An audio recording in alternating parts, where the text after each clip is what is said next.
Oh yes. I've come to return all glory to Almighty God. I've come to say thank you, Father, for the gift of life, for making me to see this beautiful day, to see another year.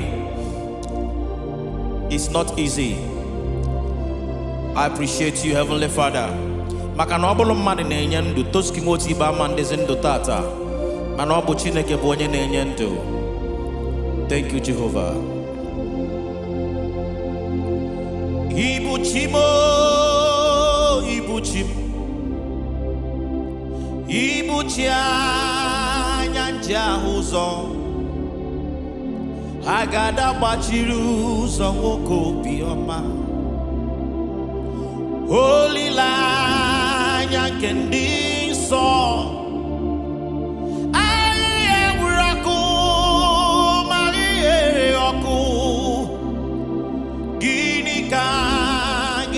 Tọrọ guzoro gị aga m akpịsị ala nye gị eze m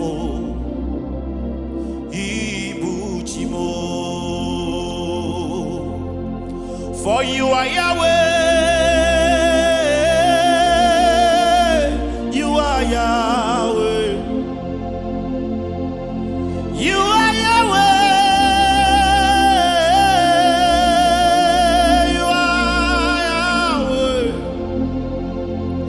You are Yahweh, Alpha and Omega. You are Yahweh, Alpha and Omega. Ihe mere mo Chineke n'imela, ọ bụ ya mere jiri bịa n'iru gị taa.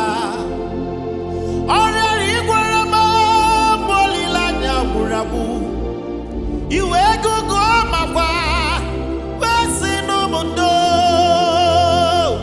Yes, Jesus we yes you will be taken in oku. Imano yela mi apara yari. Chukumase yes you will be taken in oku. Imano yela mi apara yari.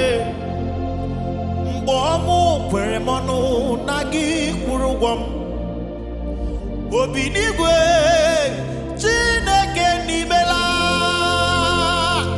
bianu sorom kele Chineke no mere mma bianu sorom kele Chineke no mere mma bianu sorom kele Chineke no mere menue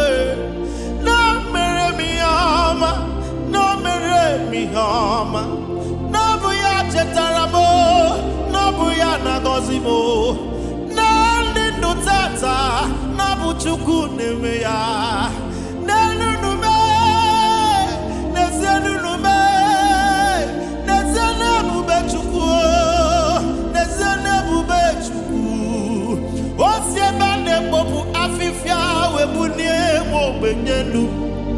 Osiebane popu afifia webunie mo na majikelu. Nesiano toski wati mae kachuku nechere chichoma. Onye njoni kame kachuku nechere chichoma. Abumonye na chinechere mo. Abumonye na chuku nechere mo.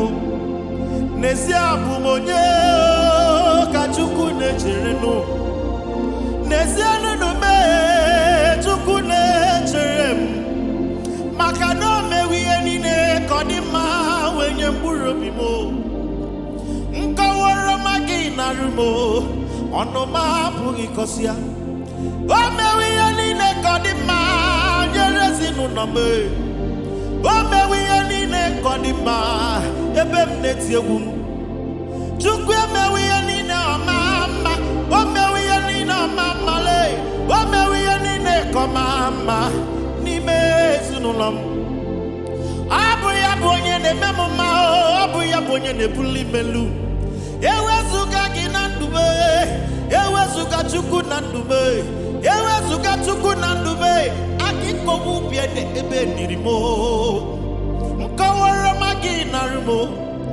anoma pugi kosia ngwano na rekelebo chibu na ro titobo piano na rekelebo namo na rambunenu otito garagio mbulelu garagio chukwaje kerigwe nuwa isi madaragi chai abu Jehovah boy na ememma abu ya boy na ebuli anyelu amam 10 years ago 5 years ago amam we are begging, but today you can see the glory of God. You can see what God is doing. I appreciate God for my life today and for my brother Magic.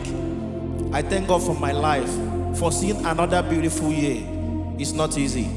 May God bless you. Anywhere you are going, may God bless you. Inejeje, God bless you. All my friends and fans, Orimilego for all of you. Ibona kan ni buti homa, Ibona kem ni buti foma. Eben dozoje. Enwe hamwate ige eba ige jihenata. I pray for all my fans outside the country. Dikina bata ige jihoma bata. Ige jihoma bata. Amanji kwisigi we chuaja. You will see the end of this year and many more years. As a noga deregema neke deregema noye deregema na for deregema na kwa. Now Jesus. Amen. We don't delege. I love you.